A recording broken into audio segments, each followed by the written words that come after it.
Assalamualaikum warahmatullahi wabarakatuh. Apa kabar adik-adik sekalian?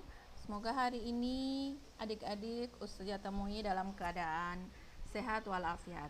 Nah, pada pertemuan kali ini kita akan melanjutkan materi kita minggu lalu pada materi listrik statis.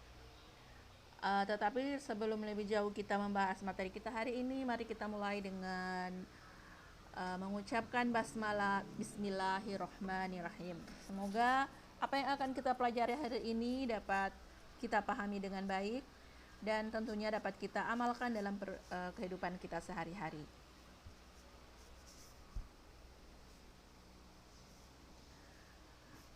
Untuk materi listrik statis pada hari ini itu kita akan membahas mengenai kelistrikan pada sistem saraf dan juga hewan-hewan penghasil listrik.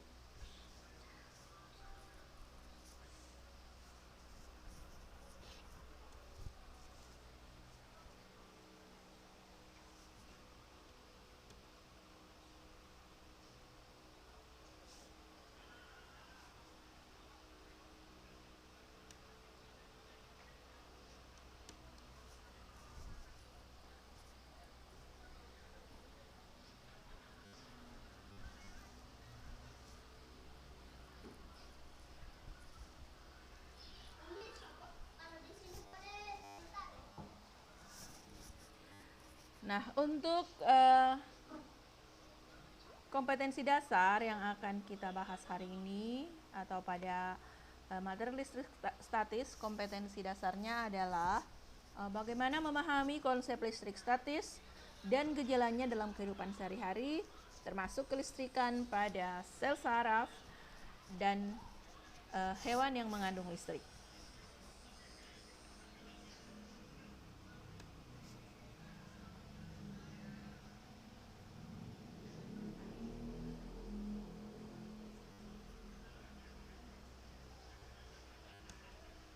Indikator pencapaian kompetensi kita pada pertemuan kali ini yang pertama adalah bagaimana menjelaskan kelistrikan pada sistem saraf, dan yang berikutnya memaparkan hewan yang mengandung listrik. Kemudian kita masuk pada gejala kelistrikan pada sistem saraf. Adanya gejala kelistrikan khususnya pada saraf itu disebabkan karena adanya impuls atau sinyal pada sel saraf. Tegangan atau beda potensial pada tubuh itu berbeda dengan konsep tegangan atau beda potensial pada listrik rumah tangga. Karena kelistrikan pada tubuh itu hanya berkaitan dengan komposisi ion yang terdapat dalam tubuh kita. Bukan listrik yang mengalir pada kabel-kabel dalam kelistrikan rumah tangga ya. Kemudian yang berikutnya ini adalah ilustrasi muatan listrik pada sel saraf. Jadi seperti ini. Jadi ada ion-ion, ada ion Na+, ion Cl- dan ion K+. Kemudian ada bagian luar akson, ada bagian dalam akson dan membran sel saraf. Nanti di sini akan terjadi pertukaran ion-ion ya. Nah, beberapa konsep pada kelistrikan pada sel saraf. Yang pertama, sel saraf itu mengantarkan impuls karena terjadi pertukaran ion di dalam dan di luar membran sel saraf, seperti yang digambar tadi ya. Kemudian yang berikutnya, pertukaran ion itu tidak dapat terjadi begitu saja tanpa adanya rangsangan. Jadi harus ada rangsangan. Nah, rangsangan yang cukup kuat ini dapat menyebabkan atau mengaktifkan pompa ion sehingga menyebabkan terjadinya pertukaran ion. Nah, saat sel saraf tidak menghantarkan impuls, muatan positif Na+ itu melingkupi bagian luar membran sel. Nah, pada kondisi demikian, membran sel saraf bagian luar bermuatan listrik positif dan bagian dalamnya bermuatan listrik negatif, dalam hal ini Cl-. Nah, ini adalah gambar impuls listrik pada sel saraf manusia. Yang pertama, yang ini A, ini namanya neurotransmitter, itu dilepaskan pada suatu sel saraf itu mengakibatkan impuls diteruskan ke sel saraf berikutnya. Neurotransmitter ini mengakibatkan muatan positif Na+ masuk ke dalam sel saraf berikutnya. Kemudian ini saat muatan positif Na+ masuk ke dalam sel saraf melalui membran sel, maka terjadi aliran impuls. Kemudian saat impuls telah mencapai ujung sel saraf, neurotransmitter akan dilepaskan kembali menuju ke sel tujuan. Nah, begitulah sistem kelistrikan pada sel saraf kita. Kemudian kita lihat berikutnya bagian-bagian sel saraf. Ya. Yang pertama ada namanya dendrit. Dendrit ini dia penonjolan badan sel saraf yang bercabang-cabang dan berbentuk seperti cabang pohon. Fungsinya itu menerima impuls dari sel lain dan meneruskannya ke badan sel. Kemudian yang berikutnya ada namanya badan sel. Nah, badan sel ini itu di dalamnya terdapat inti sel yang dikelilingi oleh sitoplasma. Nah, sitoplasma mengandung organela sel seperti mitokondria, ribosom, badan Golgi, dan retikulum endoplasma, khusus milik sel saraf yang disebut badan nis. Nah, fungsinya adalah meneruskan impuls dari dendrit ke akson. Jadi ini gambarnya ya, ini adalah badan sel saraf.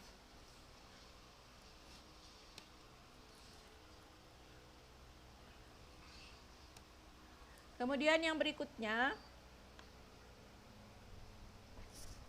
ada namanya akson atau neurit. Nah, akson ini dia penonjolan badan sel berbentuk panjang dan silindris. Setiap satu sel saraf itu hanya memiliki satu akson. Nah, ujung akhir akson itu disebut dengan terminal akson. Nah, fungsinya apa? Fungsinya adalah untuk meneruskan impuls dari badan sel saraf ke sel saraf lain atau ke sel otot atau ke sel kelenjar. Kemudian yang berikutnya adalah myelin. Nah, myelin ini dia selubung lemak berlapis-lapis dihasilkan oleh sel Schwann. Nah, lapisan lemak myelin ini sulit ditembus oleh ion-ion yang keluar dan masuk membran sel saraf. Nah, fungsinya apa? Fungsinya adalah untuk mempercepat impuls sel saraf dan membantu terjadinya loncatan muatan.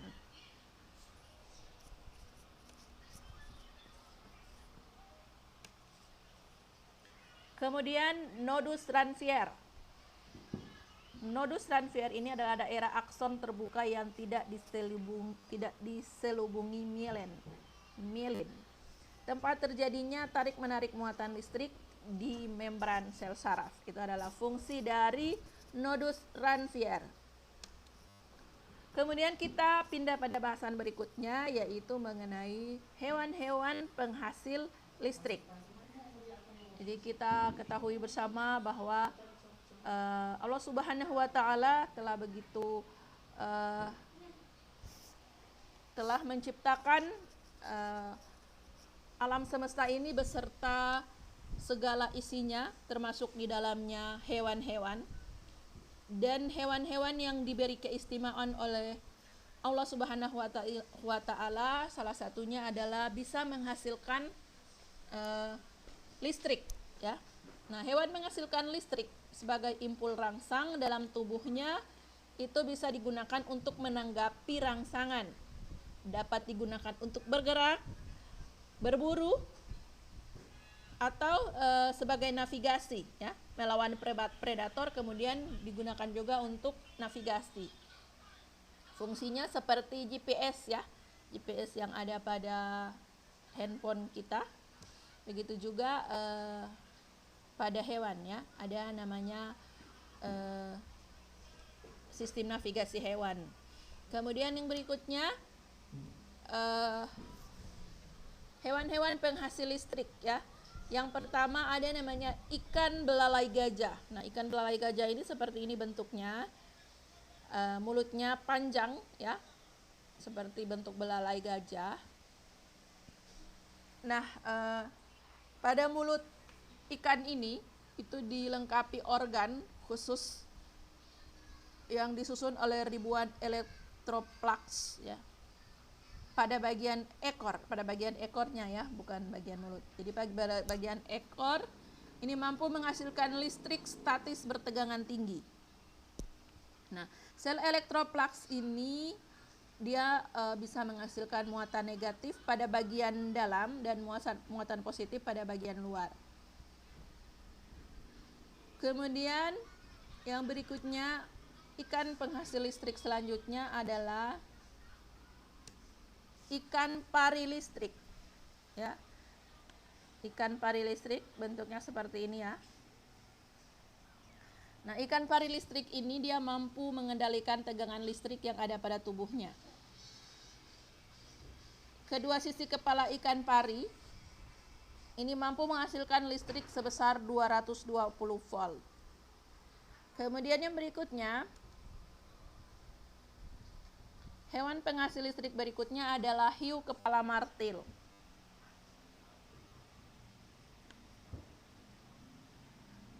Ya, ini hiu kepala martil, bentuknya seperti kepala martil ya. Seperti martil. Nah, hiu kepala martil ini memiliki ratusan ribu elektroreseptor. Elektroreseptor ini adalah sel penerima rangsang listrik. Nah, hiu kepala martil mampu menerima sinyal listrik hingga 0,5 miliar volt. Jadi besar sekali. Nah, kemampuan untuk mendeteksi listrik ini digunakan untuk mengetahui letak mangsa. Kemudian dia gunakan juga untuk menghindari keberadaan predator dan mendeteksi arus laut. Kemudian kita lihat hewan penghasil listrik berikutnya, ada namanya echidna. Ini echidna.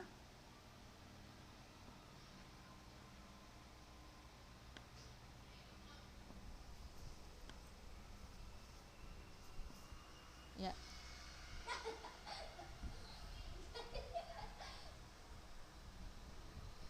Nah, echidna ini dia memiliki moncong yang memanjang. Nah, moncong ini yang berfungsi sebagai pengirim sinyal untuk menemukan serangga. Nah, serangga ini adalah mangsanya. Nah, elektroreseptor ini terus-menerus dibasahi agar lebih mudah untuk menghantarkan listrik. Kemudian yang berikutnya ada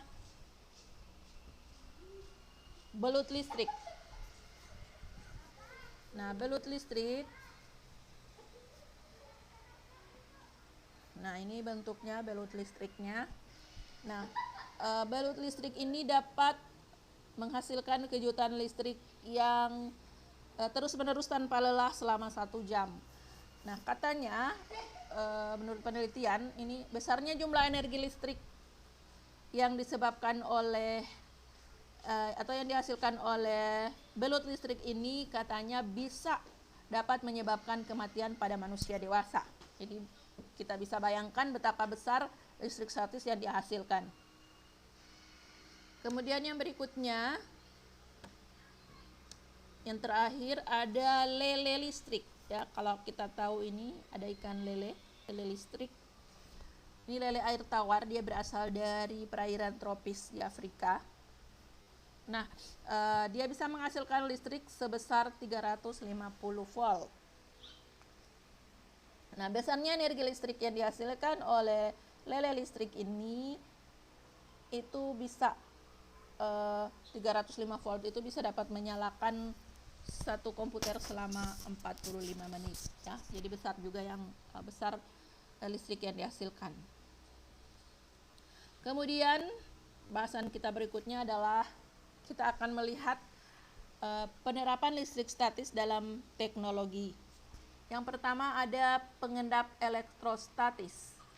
Ini itu fungsinya adalah membersihkan gas buang yang keluar melalui cerobong asap agar tidak mengandung partikel-partikel kotor yang mencemari udara. Jadi sistem kerjanya berdasarkan listrik statis. Nah, komponen utama yang ada pada alat ini adalah kawat yang bermuatan negatif dan pelat logam yang bermuatan positif. Pada saat asap kotor melewati kawat, beberapa partikel abu akan bermuatan negatif. Setelah itu, pelat logam yang bermuatan positif akan menarik partikel abu tersebut sehingga membentuk jelaga yang mudah dibersihkan. Kemudian yang berikutnya,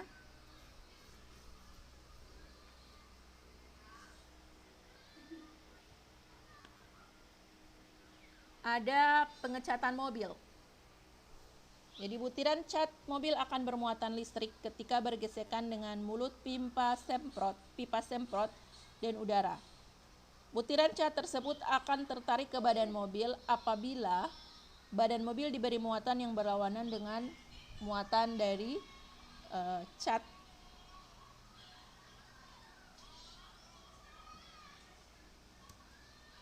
Kemudian yang terakhir adalah mesin fotokopi.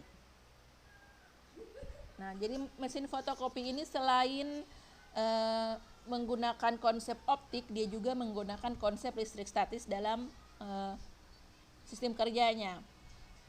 Nah, komponen utama pada mesin fotokopi yang menerapkan listrik statis ini adalah penggunaan toner. Ya, toner sengaja dibuat bermuatan negatif agar mudah ditarik oleh kertas.